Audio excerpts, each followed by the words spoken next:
a grandi dans une société qui nous apprend jamais à se choisir. C'est vrai, quand on y pense de la maternelle jusqu'au lycée, voire les études aussi, on nous apprend toujours la discipline d'être à l'heure, la discipline de rendre ses devoirs à temps, la discipline d'être bien vu par ses camarades de classe, par ses professeurs, par ses parents, par son entourage et même par les gens aussi sur les réseaux sociaux. Mais nous, qu'est-ce qu'on choisit pour nous au final? Moi, je pense sincèrement que si vous voulez vous choisir à 100%, vous devez apprendre à vous connaître. Vous devez être capable de vous dire, ok, est-ce que je veux faire ça? Est-ce que je veux être ça? Ou est-ce que on me l'a tellement dit pendant des années, toute mon enfance, que je pense que c'est le meilleur pour moi? Et ça change la donne. Salut mes petits papillons, mon prénom c'est Asia, bienvenue sur ma chaîne. Commençons par le commencement. La solitude est une des pires épreuves des personnes de notre génération, des personnes même de notre époque, je dirais. Parce que plus personne ne sait être seul. À quand remonte la dernière fois où tu as été toute seule avec tes pensées? Ça n'existe plus dans ce monde. Si tu te disciplines pas pour avoir un peu de temps pour toi en silence, tu ne l'auras pratiquement jamais dans tes semaines, tes mois, tes années. Regarde, fais le tri, tu verras bien à quel point il y a un problème dans ce monde. Pourquoi est-ce que cette société fonctionne tellement par la stimulation de notre cerveau qu'elle ne nous laisse jamais le temps de respirer? Parce qu'elle ne veut pas votre bien. Parce que le monde ne veut pas votre bien. Et vous pouvez toute votre vie vous en prendre à vos familles, à la société, à l'école, peu importe. Ça ne changera pas votre vie et ça ne changera pas votre destin. Malheureusement, c'est comme ça. Personne va vous donner les clés comme ça pour aller là où vous avez envie et pour vous choisir. C'est pas possible. Parce que ça arrange qui? Ça arrange qui que vous vous choisissez? Personne. Parce que vous ne serez plus des petits moutons qui pourraient être facilement contrôlables. Non, là c'est vous qui êtes au contrôle. Et c'est ça qu'ils veulent vous enlever. C'est ça que la société, le monde de nos jours veut vous enlever. Mais, même si vous en avez conscience, si vous n'apprenez pas à être seul avec vous-même, c'est pas possible. C'est dur d'être seul, ça fait mal, ça fait vraiment mal, en connaissance de cause. Mais c'est une douleur que j'ai accueillie à bras ouverts parce que c'est à quel point et à tel point que je veux changer ma vie et ma destinée. Et c'est que comme ça que j'ai appris à me connaître. J'en avais marre d'entendre tout ce qu'on pouvait dire de moi. C'est facile, ta mère, ton père, tes frères, tes sœurs, ton entourage, même tes professeurs, quand t'avais ton bulletin là à chaque trimestre, ils écrivaient des petites phrases là sur ta personne, même eux. T'en as pas marre que tout le monde te définisse, mais toi, comment tu te définis? Pose-toi ces questions. Comment toi tu te définis? La plupart des gens ne savent même pas comment se définir. C'est pas normal. Et il faut vous en rendre compte. Soyez seul. Vous allez voir. Écrivez des choses comme avant. Avant, comment ils faisaient? Il n'y avait pas l'internet. Ils écrivaient ou ils lisaient. C'était thérapeutique pour eux, peu importe leur vie. C'était juste thérapeutique pour eux. Et ça peut l'être aussi pour vous. Tu te sens peut-être perdu maintenant, ou tu as peut-être des idées de ce que tu veux faire, mais tu te sens vite découragé. Bah, c'est normal. Tu es tout le temps stimulé. Tu ne sais pas souffler avec toi-même. Des fois, vous voulez des idées pour réussir un truc, pour, je sais pas, faire quelque chose même de votre vie. Et vous dites, non, mais moi, je sais pas quoi faire. Mais c'est normal, tu sais même pas quitter. Vous voyez, quand on est seul, on a des pensées qui viennent. Les premières pensées qui vont venir, c'est les plus faciles, c'est les stressantes, celles que tu avais envie d'éviter toute ta vie, celles qui sont pas très agréables, mais il faut bien y faire face. Et après avoir réglé ce genre de pensées-là, là, tu trouves celle dont tu as besoin pour être créatif, celle dont tu as besoin pour comprendre qui tu es, comprendre là où tu veux aller. Et des fois, ça te donne des idées comme ça. Par exemple, pour mes vidéos YouTube, je ne scripte pas, je ne scripte rien, tout vient de mon cœur. J'ai juste un sujet, un minimum dans ma tête, et après, ça vient comme ça. Surtout que sur YouTube, j'ai compris qu'il fallait faire des accroches incroyables et tout le tralala. Mais c'est pas que je n'y arrive pas. En fait, je trouve que toutes mes vidéos, tout ce que je dis sont incroyables. Littéralement à 100%. Je trouve que ce que je dis, c'est intéressant. Ça a de la valeur ajoutée. Je ne dis pas pour dire les choses. J'ai pas appris ça comme ça dans ma tête. J'ai étudié, j'ai appris les choses, je suis passée par là, j'ai lu des livres. Et c'est comme ça, avec toutes ces connaissances-là, avec les gens, avec les connexions que j'ai fait, que je peux faire ce genre de vidéos-là. Je peux faire ce genre de contenu-là. C'est ok de vivre une vie différente que ce que tes parents voulaient pour toi. Tu vas t'en remettre, ils vont s'en remettre. Ils vont juste peut-être être déçus, mais la déception, c'est quoi au final?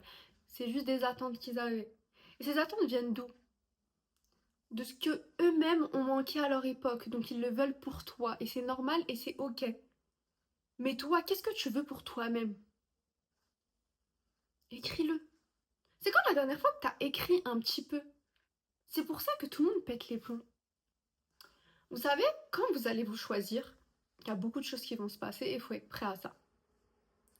Vous aurez un entourage quasi nu.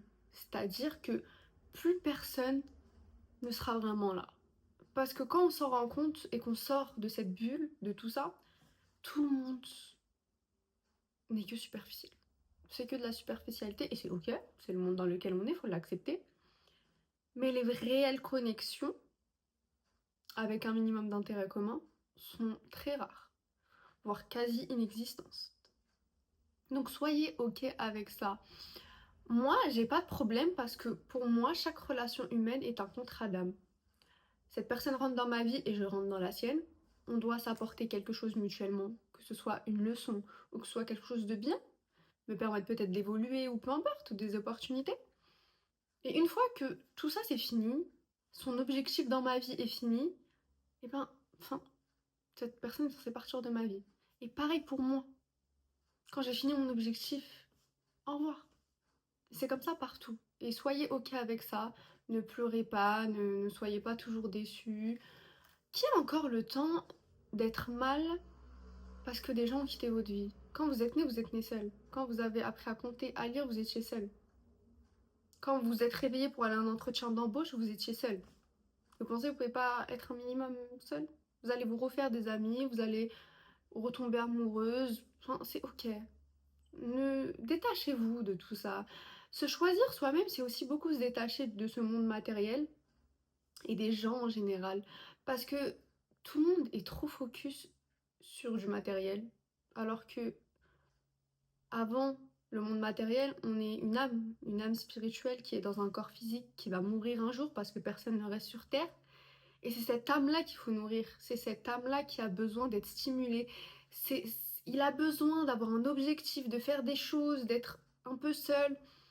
C'est juste le corps physique qui vous dit oui, non, faut faire ci, faut... Non, non. Vous allez juste péter les plombs, être super anxieuse, avoir des gros problèmes de santé mentale. Ça prend d'être seule. On commence doucement, il y a plein d'étapes. Mais si tu ne commences jamais, comment tu veux réaliser la vie de tes rêves? Comment tu veux avoir ce que tu as envie? Ta vie n'est pas définie parce que tu es la fille d'eux, la mère d'eux ou la femme d'eux. Ok?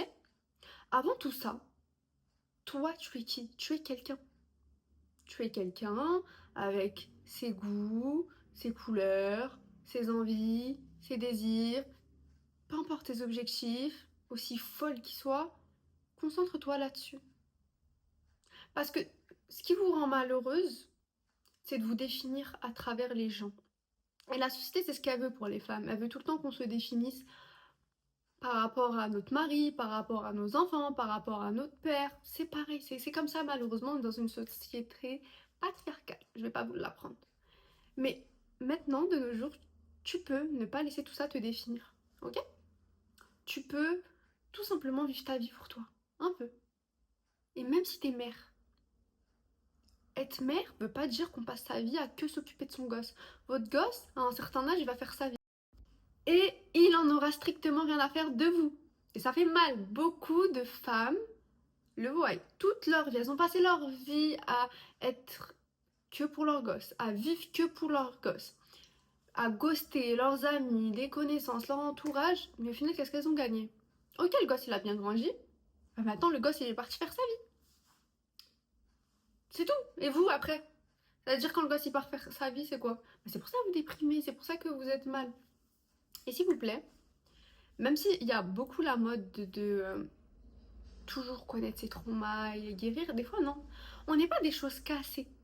On n'est pas des choses cassées qu'on doit constamment reconstruire, reconstruire, reconstruire, reconstruire. On est plutôt des personnes qui évoluent sans cesse, qui apprennent. En fait, tes traumas, qu'est-ce qu'ils t'ont appris?